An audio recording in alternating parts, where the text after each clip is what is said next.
njoftim të rrem të lëshuar nga kryetari i Kuvendit lidhur me mbledhjen e sotme të konferencës kryetarëve. Dua të sqaroj, fatmirësisht konferenca është me audio edhe proces verbalet publikohen, që nuk ka patur asnjë dakordsi nga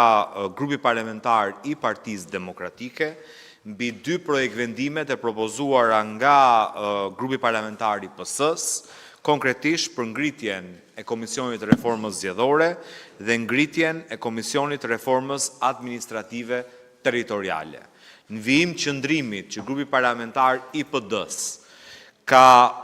miratuar në mbledhjen e datës 8 tetor, kemi paraqitur 3 shqetësime kërkesa në raport me të dyja projekt vendimet. Së pari të garantimit barazisë reale mes pozitës dhe opozitës dhe konsensusit në vendimarrje në këto komisione, s'dyti ftesën dhe angazhimin respektivisht të ekspertëve të OSBE-ODIR-it, të Këshillit të Europës dhe të Komisionit Venecias në të dyja komisionet, dhe streti që për fillimin e punës për reformën zgjedhore do duhet pritet edhe raporti i fundit që pritet bëhet publik brenda pak ditëve i OSBE-ODIR-it në lidhje me zgjedhjet e 11 majit. Konkretisht, kemi kërkuar ndryshimin e pikës 3 në projekt vendimin për reformën zgjedhore, që kërkon të imponoj opozitës partinë e Tom Ndoshit si parti e opozitës.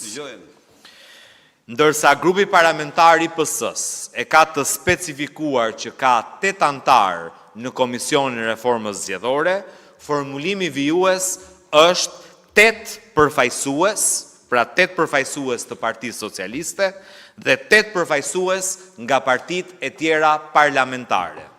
Dhe ndërsa nga njëra anë bëjnë se kur japin barazin në komision mes mazhorancës dhe opozitës, nga ana tjetër na diktojnë dhe se kush është opozita. Dhe kemi kërkuar, sipas standardeve të traditës parlamentare, të ruhet formati i formulimit që ka patur çdo komision i reformës zgjedhore, ku përcaktohen përfaqësues të grupeve parlamentare. Pra 8 përfaqësues të grupit parlamentar të Partisë Socialiste, 6 përfaqësues të grupit parlamentar të PD-s, 1 përfaqësues i grupit parlamentar Aleanca për Ndryshim dhe 1 përfaqësues i grupit parlamentar të Partisë së Lirisë. Sa i takon reformës territoriale, propozimi ka qenë që mazhoranca të ketë shumicën, pra komisionit përbëhet nga 17 antar i ndarë 9 me 8, kërkesa jonë ka qenë barazi,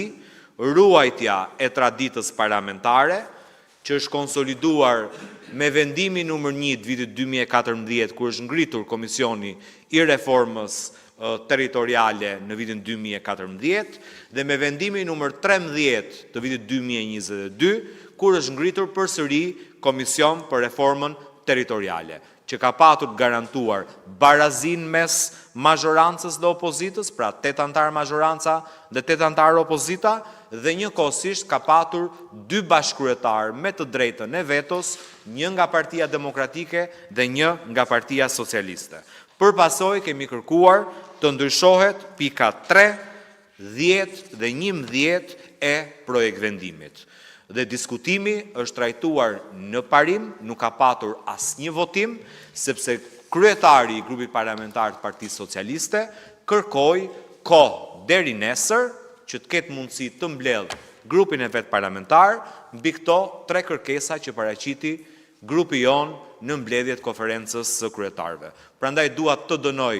në emër të grupit parlamentar të PD-s mashtrimin publik që ka shpërndar si njoftim të Kuvendit, kryetari i Kuvendit, sikur me dakordsi janë miratuar të dyja këto projekt vendime, lajm i cili është marrë i pa verifikuar nga media dhe është bërë fakt i kryer. Nuk ka patur asnjë dakordsi, kemi paraqitur këto 3 kërkesa,